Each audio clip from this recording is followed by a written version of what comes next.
Hi, David here. In this video, we're going to talk about depth of field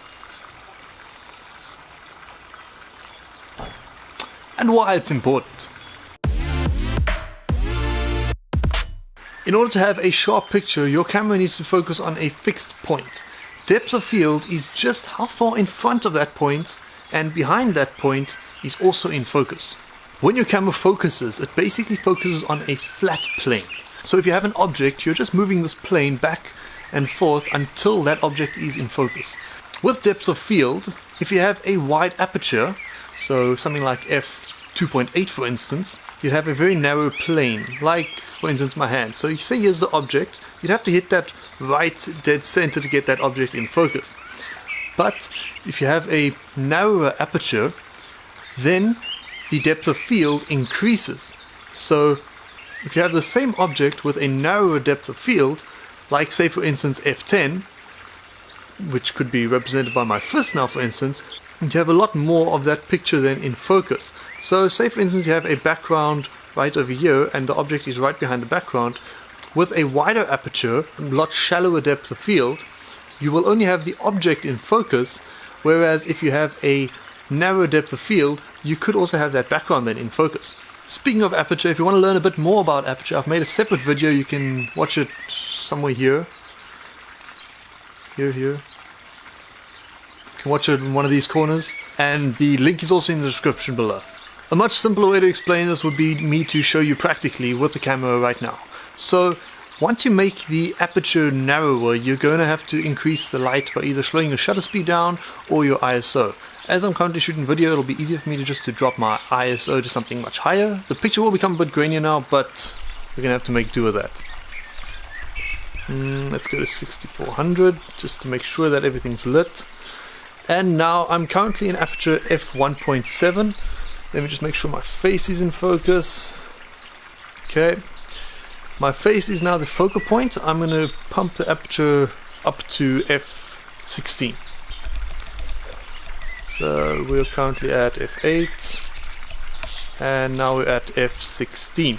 As you can see, that garden house is also sort of in focus now, and the depth of field has now become a lot deeper as you can see a lot more of the image.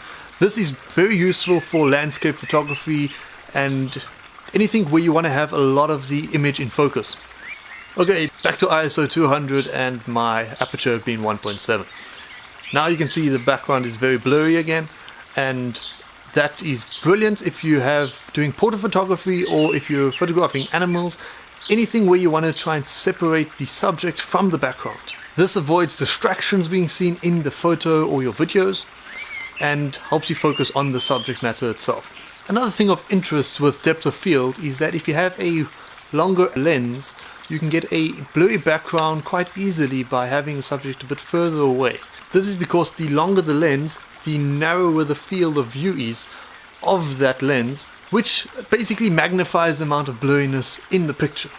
This is not to say that you have a blurrier or shallower depth of field with a longer lens at the same aperture. You would have a much blurrier background on a picture if it was shot at 300mm at 10 meters away from the subject at f5.6 compared to something that was shot at 30mm at f5.6 10 meters away, purely because there's a wider field of view on a 30mm lens as compared to a 300mm lens. So if your subject is taking up the same amount of space in the frame, you should have the same amount of blurriness behind and in front of the subject as you would with a longer focal length and a shorter focal length.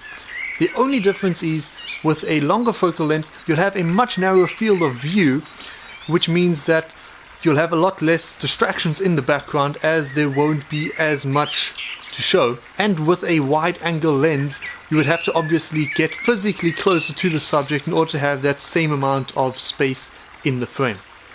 So I don't think I explained that whole plane of focus very well. I think this will be a bit of a better example.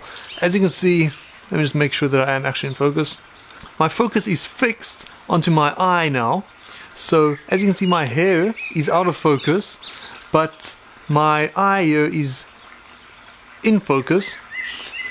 If I move my face forwards, my eye should become out of focus and my hair should come into focus, and this eye is also out of focus currently, but if I move forward they both should come into focus, as you can see. And if I move back, my eye comes back into focus, and the same can be said if I move back, my eye should also come out of focus, like that, and my whole face, and now I'm back here in focus. Hopefully that explains it slightly better than I did with that whole moving back and forth from the brick thing. Let me just increase the aperture again.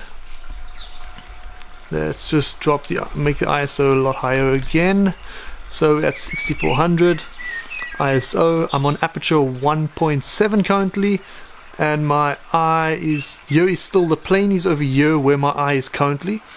So if I increase the aperture now, we should start seeing my beard and hair also increase. Yes, there you can see that now I'm at f16, and even the background has become a lot more in focus.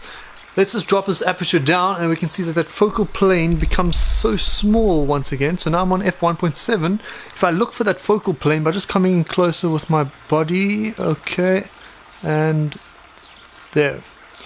Well, I'm looking to try and get my eye back in focus. So any type of slight movements and it all of a sudden falls out of focus, that is because that the depth of field has become so shallow.